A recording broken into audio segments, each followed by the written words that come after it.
dan mempercayakan warta perdamaian kepada kita.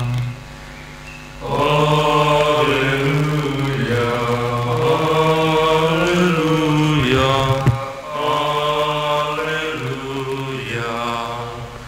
Tuhan sertamu, sertamu juga. Inilah Injil Yesus Kristus menurut Markus. Dimuliakanlah Tuhan. Pada suatu hari Yesus naik ke atas bukit. Ia memanggil orang-orang yang dikehendakinya dan mereka pun datang kepadanya. Ia menetapkan 12 orang untuk menyertai dia, untuk diutusnya memberitakan Injil dan untuk menerima dari dia kuasa mengusir setan. Ke-12 orang yang ditetapkannya itu ialah Simon yang diberinya nama Petrus, Yakobus anak Zebedius dan Yohanes saudaranya, yang keduanya ia beri nama Boanerges, yang berarti anak-anak guru. Selanjutnya Andreas, Filipus, Bartolomeus, Matius, Thomas, Yakobus anak Alfeus, Tadius, Simon orang Silot, dan Yudas Iskariot yang mengkhianati dia. Demikianlah Injil Tuhan. Terpujilah Kristus.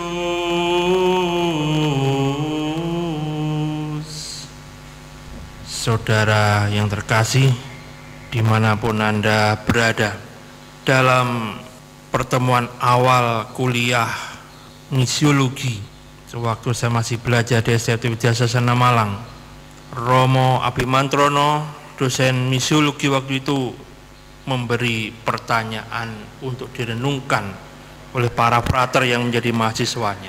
Kalau kalian dikirim ke tanah misi, apa yang kalian lakukan? Ngomong tentang Kristus, menganggap bahwa mereka belum kenal Kristus, ngomong bahwa pakaianmu lebih suci dari pakaian mereka, dan seterusnya dan seterusnya. Jangan-jangan waktu kamu sampai di tanah misi, Yesus sudah lebih dulu nongkrong di situ dan ngobrol dengan mereka sebagai bagian dari masyarakat di tanah misi.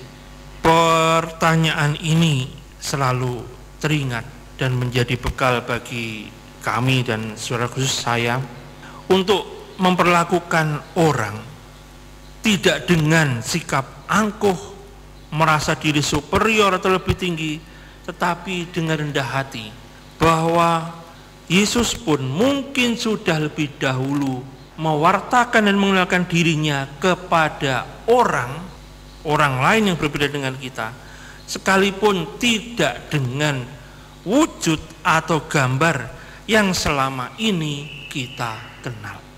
Karena itulah pada hari ini sebuah tulisan yang menarik dari surat kepada orang Ibrani, bahwa ternyata Tuhan pun sudah menuliskan dalam diri setiap orang hukum-hukumnya.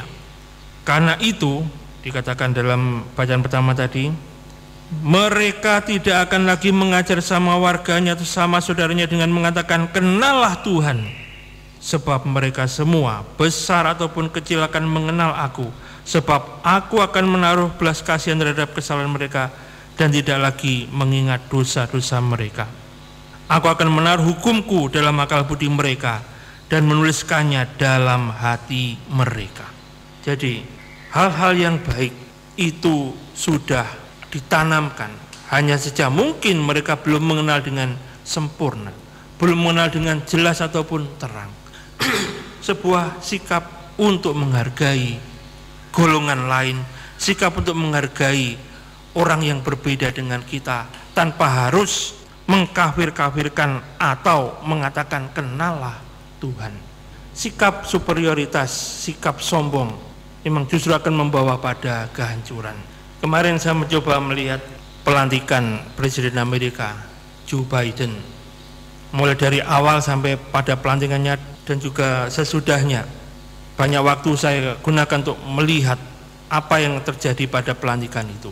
Hal yang pertama yang saya lihat, bahwa sebelum dilantik, Joe Biden ke gereja.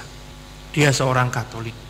Ternyata di katedral Santo Matius Rasul di Washington DC, dia menghabiskan waktu sekitar 2 jam untuk berdoa di situ.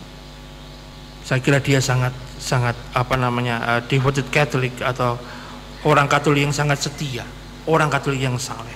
Dan kemudian dalam pidatonya satu hal yang selalu saya ingat, bahwa dia ingin mempersatukan Amerika yang selama ini terpecah belah oleh sikap superioritas golongan tertentu.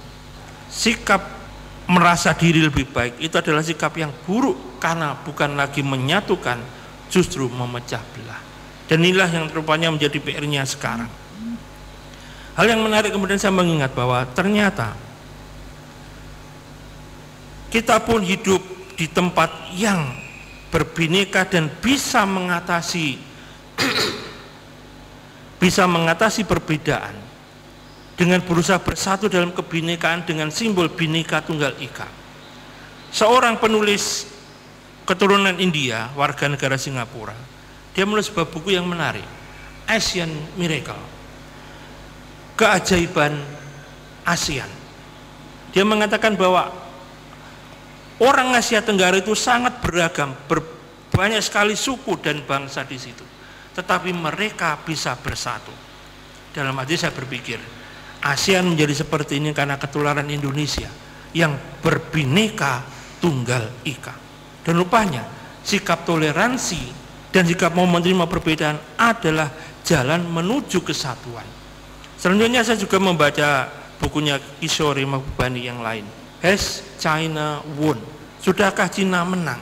Dalam kesimpulan dia mengatakan, bukan masalah Amerika yang menang atau Cina yang menang, seharusnya masalah kemanusiaanlah yang menang.